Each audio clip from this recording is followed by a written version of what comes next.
LARA is a little different from the previous system you have seen because it does mainly two new things. The number one is that it understands context.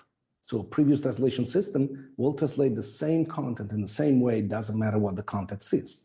And LARA instead is able to understand context. The second thing is about reasoning. The model will be able to explain you why it did a translation in a certain way rather than another. And so basically it's cooperating with you, trying to understand what is your intent, and so help you achieve a great translation given your intent. If it does not understand something is ambiguous, it will ask for clarification, or it will explain why you use it in certain terms or another one. We could just see some of your clients on screen there, from Airbnb to Uber, and it is the taxi service that jumps out to me, having been in China many, many years ago, and you're having to get some sort of translated copy on a piece of paper to explain the hotel that you're going back to. These days, of course, you've got a phone and you can type something in and it will translate for you. How much more seamless is it to have a translation service embedded into some of these apps? Well, I think it's coming. Translation made a small progress over the last 50 years.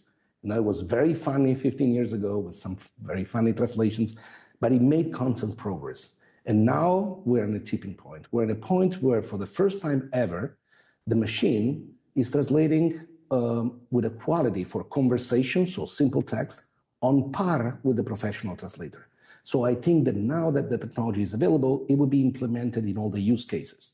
And I think that very, very soon, you will be able to have a live conversation with your driver in China in your own language in a very smooth way and fast way.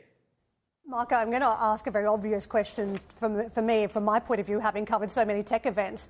Does translation just get commoditized at some point? I can see you used the NVIDIA platform. What's stopping others from doing exactly what you're doing, and this just becomes a very commoditized product? Let me say something that is important.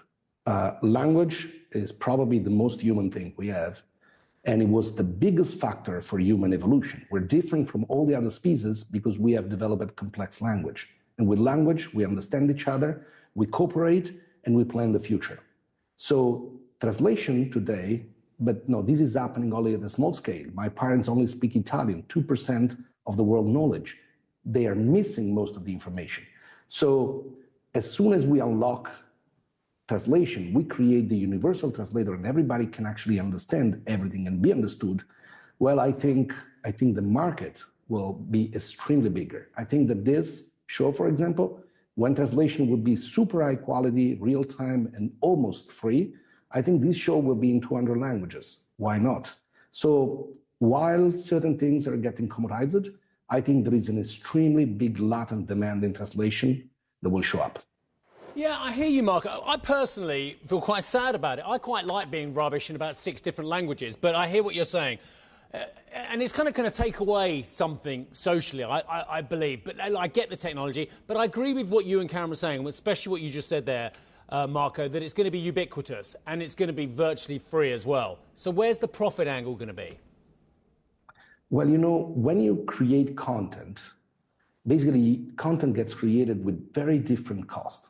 If you're producing a movie like Avatar, you're spending $300 million to produce the movie. You're not interested in a free translation, even if it's quite high quality.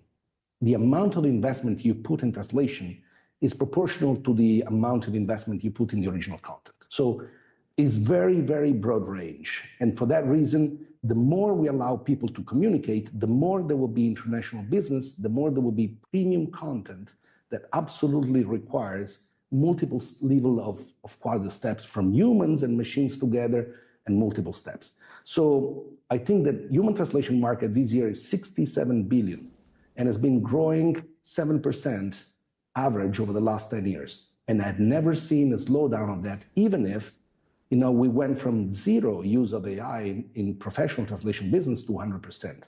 So I think that two things are together. The more we create this tool, the more people will do international business, the more they will need premium services.